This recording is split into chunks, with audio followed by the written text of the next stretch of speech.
آواز سے محبت و خلوص کے ساتھ درود و سلام کے نذرانے پیش کیجیے۔ اللہم صلی علی سیدنا و مولانا محمد طب القلوب و دوائیہا و عافیت الابدان و شفائیہا و نور الابصار و ضیائیہا و روح الارواح و غذائیہا و علی آلہ و اصحابہ و بارک وسلم صلاۃ و سلام علیکہ یا رسول اللہ صلی اللہ علیہ وآلہ وسلم۔ ماہ رمضان المبارک میں جس طرح دیگر اعمال صالحہ کیے جاتے ہیں، انہی اعمال میں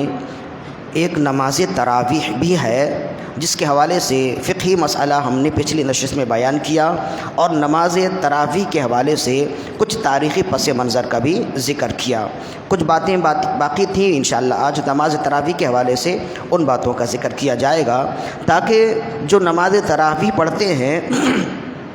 ہم میں سے اکثر و بیشتر نماز تراویح فقط اس لیے پڑھتے کہ ہم پڑھتے آئے تو پڑھ رہے ہیں،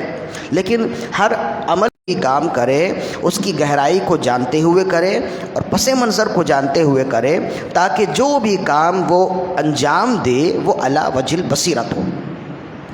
بھیڑ چال کے آئے، اور جب مسجد میں آئے تو چند لوگ جو مسجد کے اطراف میں ہی موجود تھے، انہوں نے دیکھا کہ رسول اللہ صلی اللہ علیہ وسلم مسجد تشریف لائے، اور آپ جب نماز پڑھنے کے لیے کھڑے ہوئے تو چند لوگ بھی پیچھے کھڑے ہو گئے، چند صحابہ پیچھے کھڑے ہو گئے، انہوں نے نماز پڑھ لی۔ پورا خلاصہ میں بیان کر چکا ہوں۔ پھر جن لوگوں نے نماز پڑھی تھی، جب صبح اٹھے تو انہوں نے اور صحابہ کرام کو بھی بتایا کہ رات تو ہمیں بڑی سعادت ملی کہ ہم نے رسول اللہ صلی اللہ علیہ وسلم کے پیچھے اتنی رکعتیں نماز پڑھی ہے، تو یہ بہت بڑی سعادت کی بات تھی۔ تو جو پیچھے رہ گئے انہیں افسوس ہوا، انہوں نے عزم کیا، ارادہ کیا، نیت کی کہ اگلی رات انشاءاللہ ہم بھی شامل ہوں گے۔ جب دوسری رات آئی تو پہلی تعداد کے مقابلے میں زیادہ تعداد لوگوں کی تھی، وہ بھی کھڑے ہو گئے رسول اللہ صلی اللہ علیہ وسلم کے پیچھے، اور انہوں نے نماز پڑھ لی۔ اب پھر یہ نکلے صبح کے وقت اور دیگر لوگوں کو بتایا، تو اب بڑی تعداد ہو گئی، تو اب باتوں سے باتیں پھیلتی چلی گئیں، اور تیسری رات بہت بڑی تعداد ہو گئی جو رسول اللہ صلی اللہ علیہ وسلم کے پیچھے نماز پڑھنے کے لیے موجود تھے۔ لہذا رسول اللہ صلی اللہ علیہ وسلم نے انہیں نماز پڑھا، یہ تراویح کی نماز تھی۔ پھر اب صبح کے وقت پھر یہ لوگ ایک دوسرے سے بات پہنچاتے رہے، ایک دوسرے سے بات منتقل ہوتی رہی، تو اب یہ ہوا کہ اطراف و اکناف کے بھی لوگ تھے، وہ بھی جمع ہونے لگے۔ چوتھی رات اس قدر کثرت سے تعداد ہوئی لوگوں کی، اس قدر زیادہ بڑی تعداد ہوئی کہ مسجد چھوٹی ہو گئی، مسجد میں لوگوں کے لیے جگہ تنگ ہو گئی۔ یہ عبارت موجود ہے کہ فَقُصِرَ أَهْلُ الْمَسْجِدِ مِنَ اللَّيْلَةِ الثَّالِثَةِ، تیسری رات میں لوگوں کی تعداد بہت زیادہ ہو گئی، اور فلما كانت الليلة الرابعة عجز المسجد عن اهله، جب چوتھی رات آئی تو لوگوں کی تعداد اس قدر زیادہ ہو گئی کہ مسجد چھوٹی ہو گئی۔ اتنی بڑی تعداد میں لوگ جمع تھے کہ اب رسول اللہ صلی اللہ علیہ وسلم رات کے آخر پہر تشریف لائیں گے، اور ہم آپ کے ساتھ نماز میں شریک ہوں گے، آپ ہمیں نماز پڑھائیں گے۔ لیکن چوتھی رات رسول اللہ صلی اللہ علیہ وسلم تشریف نہیں لائے۔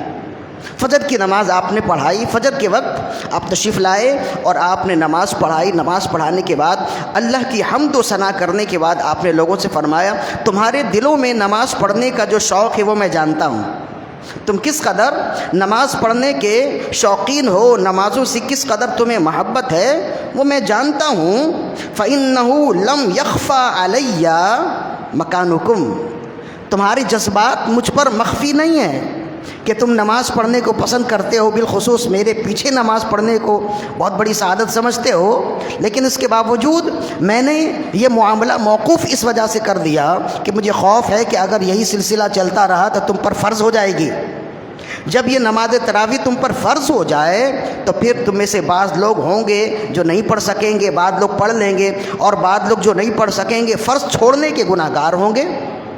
اس وجہ سے میں تم پر تخفیف کرتا ہوں، اس وجہ سے میں نے چوتھی رات آنا مناسب نہیں سمجھا۔ تو پھر راوی کہتے ہیں، صحابی کہتے ہیں، فتوفی رسول اللہ صلی اللہ علیہ وسلم والامر علی ذالک، رسول اللہ صلی اللہ علیہ وسلم اس دنیا سے گئے اور معاملہ ایسا ہی چلتا رہا۔ لوگ انفرادی طور پر نماز تراویح پڑھتے رہے، تنہا نماز پڑھتے رہے۔ یہ 3 راتوں تک تو رسول اللہ صلی اللہ علیہ وسلم کے پیچھے آپ نے نماز پڑھی، صحابہ کرام نے۔ پھر جب رسول اللہ صلی اللہ علیہ وسلم نے اظہار رائے فرما دیا تو پھر صحابہ کرام اپنے اپنے گھروں میں نماز پڑھتے رہے، اور یہ سلسلہ بہت دنوں تک، کئی سالوں تک چلتا رہا، یہاں تک کہ رسول اللہ صلی اللہ علیہ وسلم کا وصال ہو گیا۔ حدیث نمبر 2012 ہے صحیح بخاری کی، اور اس کو روایت کرنے والی جناب عائشہ صدیقہ رضی اللہ عنہا ہیں۔ حضرت صدیق اکبر رضی اللہ تعالی عنہ کا دور خلافت آیا تو اس وقت بھی سلسلہ ایسا ہی چلتا رہا، اس لیے کہ آپ کا دور خلافت ایک تو ہے بھی کافی کم مدت کا، اور جیسے ہی آپ تخت نشین ہوئے، جیسے ہی آپ خلافت پر بیٹھے تو منکرین زکوٰۃ اور دیگر بہت سارے مسائل تھے جن سے نمٹنا آپ کے لیے بہت ضروری تھا، تو اس طرف آپ کی توجہ نہیں گئی، آپ کا دھیان نہیں گیا۔ حضرت عمر بن خطاب رضی اللہ تعالی عنہ جب خلافت پر آئے تو آپ کے بارے میں پھر امام بخاری نقل کرتے ہیں، حدیث نمبر 2010،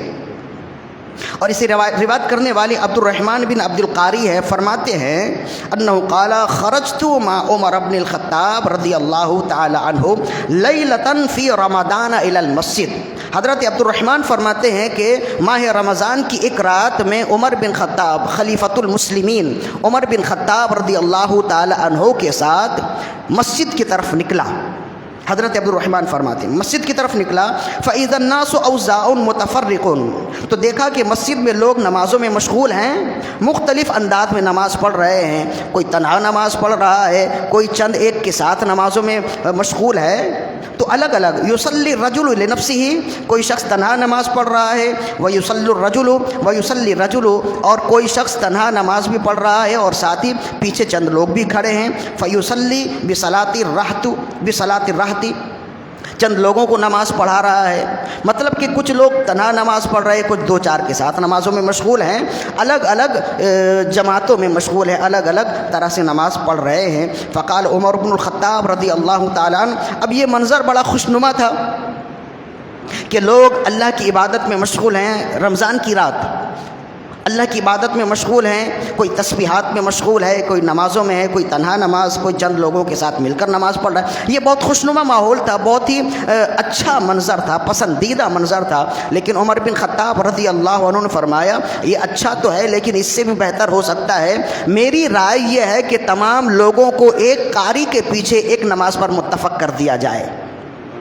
میری رائے یہ ہے، میں سمجھتا ہوں کہ اس سے بھی بہتر یہ ہو کہ لوگ تنہا بھی نماز پڑھ رہے ہیں، کوئی چند لوگوں کے ساتھ نماز پڑھ رہے ہیں، تو ایسا کیوں نہ ہو کہ تمام لوگوں کو ایک جماعت میں شامل کر دیا جائے، تو تمام لوگ ایک قاری کے پیچھے نماز پڑھنے والے ہو جائیں تو یہ بہتر ہوگا۔ آپ نے یہ رائے دی، فرمائے فقال عمر، حضرت عمر بن خطاب نے ارادہ فرمایا، انی ارا لو جمعت هؤلاء على قارئ واحد، میں چاہتا ہوں، میری رائے یہ ہے کہ ان تمام لوگوں کو ایک قاری کے پیچھے متفق کر دیا جائے، ایک قاری کے پیچھے کھڑا کر دیا جائے، لکان امثلا، تو یہ بہتر ہوگا، یعنی یہ تو ہے بہتر لیکن یہ اس سے بہتر ہوگا۔ ثم عزم، پھر آپ نے اس بات کا پختہ ارادہ کر لیا، فجمعہم علی ابی بن کعب، تو صحابی رسول ابی بن کعب رضی اللہ تعالی عنہ کے ساتھ ان کو جمع کر دیا، اس طرح کہ حضرت ابی بن کعب رضی اللہ عنہ نماز پڑھانے والے امام تھے اور تمام لوگ آپ کے پیچھے مقتدی تھے۔ اس طرح پھر صحابہ کرام حضرت ابی بن کعب رضی اللہ تعالی عنہ کی امامت میں ہر سال ماہ رمضان میں تراویح کی نماز پڑھتے رہے، جس طرح ہم 20 رکعت نماز پڑھتے ہیں ویسے ہی ابی بن کعب رضی اللہ عنہ کے پیچھے صحابہ کرام پڑھتے رہے، اور یہ سلسلہ حضرت عمر بن خطاب رضی اللہ عنہ نے شروع کیا۔ ثم خرجت معه لیلۃ اخرى، پھر راوی کہتے ہیں کہ ایک دوسری مرتبہ جب ہم نکلے حضرت عمر بن خطاب رضی اللہ عنہ کے ساتھ، والناس یصلون بصلاۃ قاریہم، تو ہم نے دیکھا کہ لوگ ایک جگہ جمع ہیں، ایک جماعت میں ہیں، اور ایک قاری انہیں قرآن پڑھ کر سنا رہا ہے، تمام لوگ نماز میں قرآن سن رہے ہیں۔ قال عمر، تو حضرت عمر بن خطاب رضی اللہ عنہ نے فرمایا، نعم البدعۃ ھذہ، یہ بہترین بدعت ہے، یعنی یہ نیا کام تو ہے، یہ رسول اللہ صلی اللہ علیہ وسلم نے اس کو شروع نہیں کیا، یہ میں نے شروع کیا اور اس کو دوام میں رکھا، مسلسل رکھا، یہ نیا کام، نئے کام کو بدعت کہتے ہیں۔ فرمایا یہ رسول اللہ نے تو نہیں کیا، لیکن چونکہ میں نے کیا ہے تو یہ بدعت ہے، لیکن یہ بہت ہی اچھی بدعت ہے۔ پھر یہ سلسلہ چلتا رہا،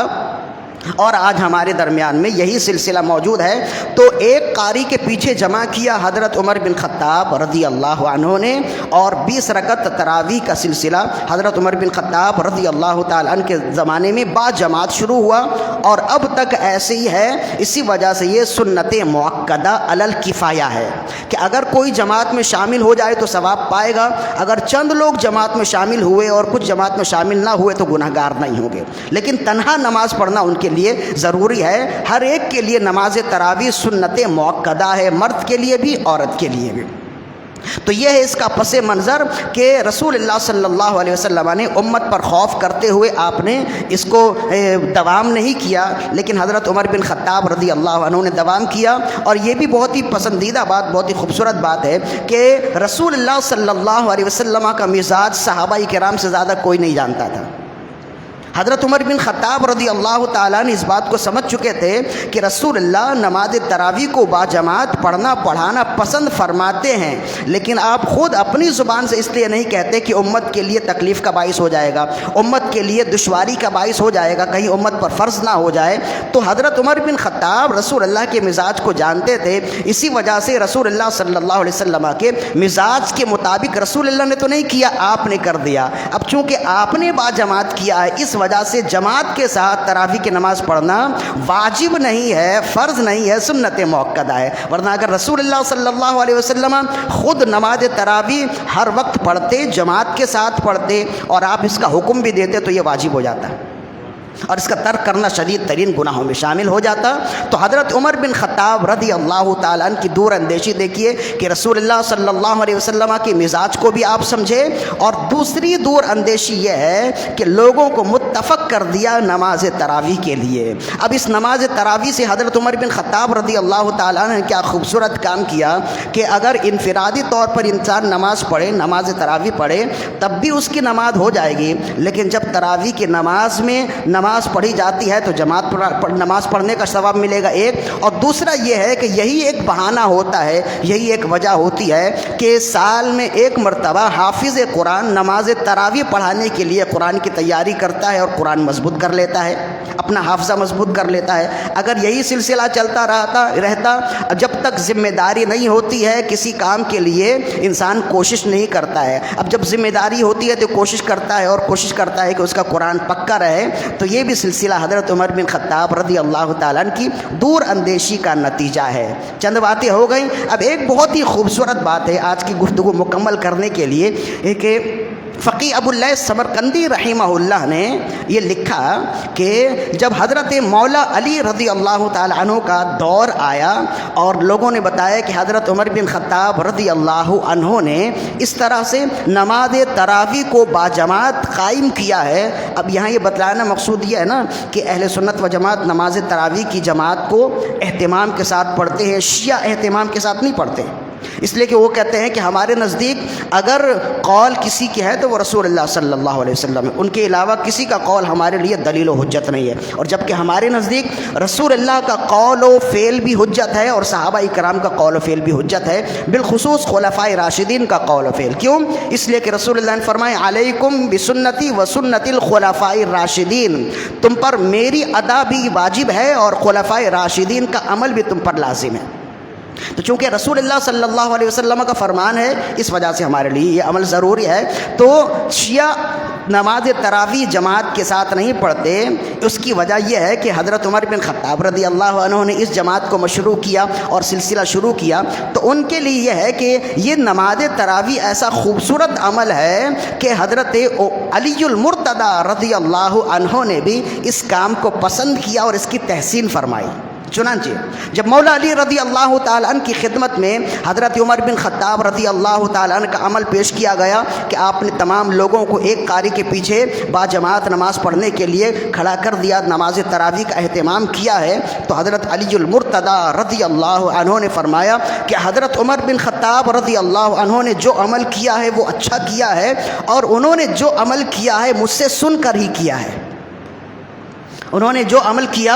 مجھ سے سن کر کیا ہے، انہوں نے مجھ سے ایک حدیث سنی ہے، اسی حدیث نے انہیں برانگیختہ کیا کہ وہ لوگوں کو باجماعت نماز تراویح پر جمع کر دیں۔ تو پھر جب لوگوں نے سنا تو پھر لوگوں نے پوچھا کہ حضور وہ کون سی حدیث ہے؟ تو آپ نے بیان کی یہ عبارت دیکھیے،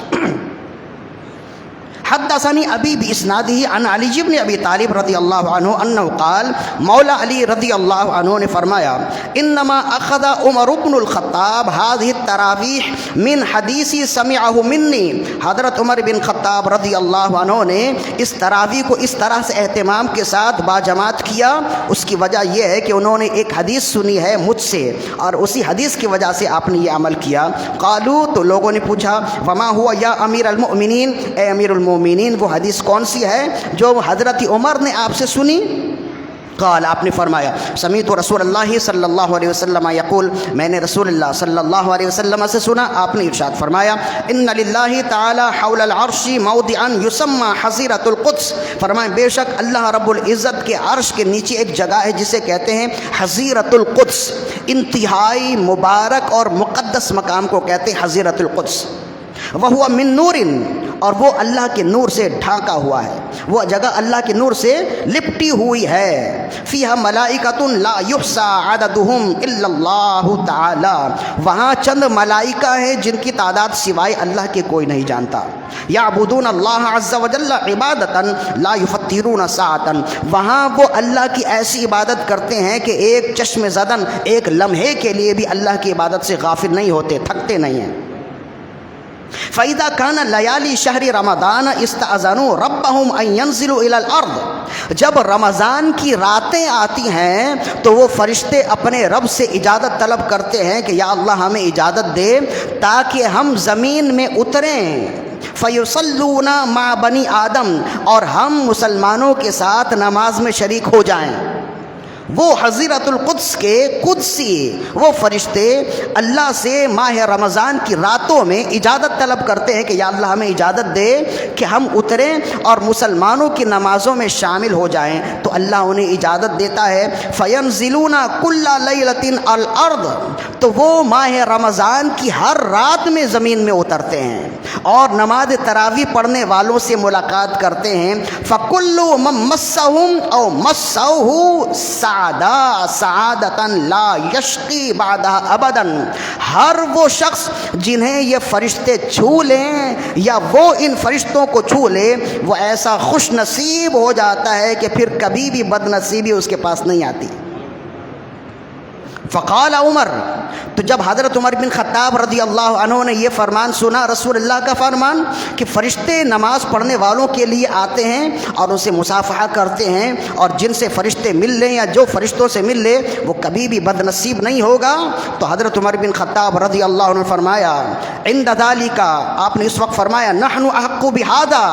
ہم اس طلب کے زیادہ طلبگار ہیں، ہم اس فضیلت کے زیادہ طلبگار ہیں۔ فجمع الناس للتراویح ونصبها، تو پھر آپ نے لوگوں کو تراویح پر جمع کر دیا اور اسے قائم کیا،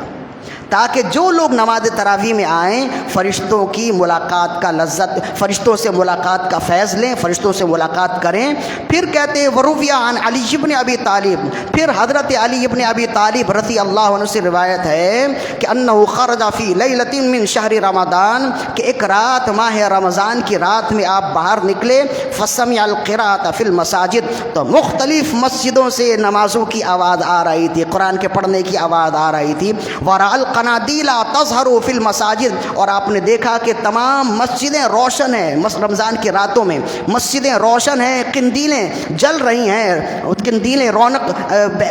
پھیلا رہی ہیں۔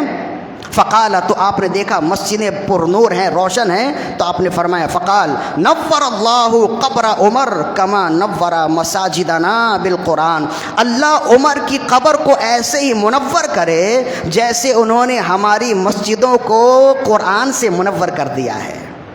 تو یہ مولا علی رضی اللہ تعالیٰ عنہ کی دعا بھی ہے، اور یہ ہے اس کا پس منظر کہ جس سے معلوم ہوا، ہم نے پہلے بھی کہا نا کہ رسول اللہ صلی اللہ علیہ وسلم کی اپنی خواہش تھی کہ لوگوں کو نماز تراویح پر جمع کیا جائے، لیکن ایک عذر کی وجہ سے، ایک خاص امت پر شفقت کی وجہ سے آپ نے خود نہیں فرمایا. حضرت عمر بن خطاب رضی اللہ عنہ نے اس سلسلے کو جاری رکھا اور آج تک جاری ہے. مطلب یہ ہے کہ قیامت تک جتنے لوگ نماز تراویح پڑھتے رہیں گے حضرت عمر بن خطاب رضی اللہ عنہ کے لیے بھی صدقہ جاریہ ہوتا رہے گا. اللہ تعالیٰ سے دعا ہے کہ رب ذوالجلال ہماری آج کی حاضری اپنی بارگاہ میں قبول و مقبول فرمائے. وما علینا الا البلاغ.